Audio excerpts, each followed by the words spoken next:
حتیٰ کہ اللہ کے رسول علیہ السلام نے فرمایا کہ تیری جان کا بھی تجھ پر حق ہے، تیری آنکھ کا بھی تجھ پر حق ہے، تیرے جسم کا بھی تجھ پر حق ہے، اپنے آپ پر ظلم نہ کرو، لا تظلموا انفسکم ولا تلقوا بأیدیکم الی التہلکہ، اپنے آپ کو ہلاکت میں مت ڈالو۔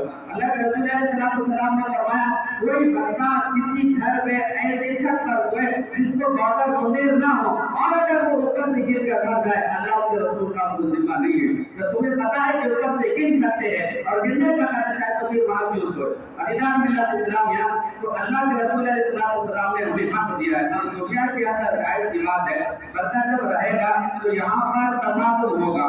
ہم اہل ایمان ہیں، ہمارا تصادم کفر کے ساتھ ہوگا۔ اہل ایمان ہیں، ہمارا تصادم مشرکین سے ہوگا۔ ہم اہل ایمان ہیں، ہمارا تصادم یہودیوں سے ہوگا۔ ہم اہل ایمان ہیں، ہمارا مقابلہ کافروں، مشرکوں، یہودی، بدھسٹ جتنے بھی ایمان کے خلاف جو مذاہب پائے جاتے ہیں ان سارے مذاہب میں باطلا سے اہل ایمان کا مقابلہ ہوگا اور اہل ایمان آزمائے جائیں گے۔ اللہ تعالیٰ کو بیان فرماتا ہے کہ تمہاری آزمائش ہوگی، وَلَقَدْ فَتَنَّا الَّذِينَ مِن قَبْلِهِمْ، اس سے پہلے بھی ہم نے آزمایا، تمہیں بھی آزمائیں گے۔ اور اللہ خود فرماتا ہے وَلَنَبْلُوَنَّكُمْ بِشَيْءٍ مِّنَ الْخَوْفِ وَالْجُوعِ وَنَقْصٍ مِّنَ الْأَمْوَالِ وَالْأَنفُسِ وَالثَّمَرَاتِ، بھوک کے بھی آزمائیں گے، تمہیں آزمائیں گے، ہر اعتبار سے تمہاری آزمائش ہوگی۔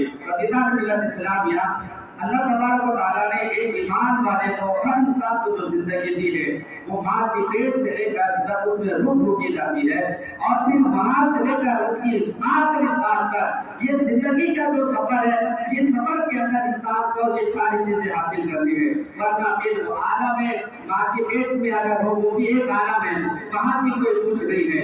پیدا ہونے کے بعد بلوغیت کا بھی اس کی کچھ نہیں ہے، مرنے کے بعد بھی اس کی کچھ نہیں ہے، مرنے کے بعد مطلب ہے کہ اس کے بعد وہ نیک عمل کرے گا نہیں کرے گا وہ بات نہیں ہے، تمہیں اس زندگی کے اندر کرنا ہے۔ اس لیے اللہ کے رسول صلی اللہ علیہ وسلم نے فرمایا کہ اپنی زندگی، اپنے زندگی کے ہر دن کو زندگی کا آخری دن سمجھو، تمہارے زندگی کا جو دن چل رہا ہے اسے آخری دن سمجھو۔ اور اگر نبی کرم اللہ وسلم نے فرمایا کہ الحیات ثلاثہ، پھر دنیا کیا ہے، زندگی صرف 3 دن کی ہے، مطلب یہ ہے کہ 3 مرحلوں میں تقسیم ہے۔ ایک زندگی کا ایک وہ مرحلہ ہے جو گزر گیا جسے ہم پاس ماضی کہتے ہیں، وہ کبھی آ نہیں سکتا۔ ایک وہ ہے جو فیوچر ہے، مستقبل آنے والا ہے، وہ امید ہے، یقین نہیں ہے۔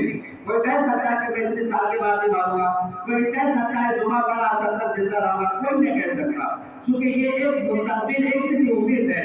فرماتے ہیں جو گزر گیا وہ آ نہیں سکتا، جو آنے والا ہے وہ ایک امید ہے کہ اب کیا ہے، جو آ رہا ہے وہی غنیمت ہے، یعنی جس میں تم سانسیں لے رہے اسے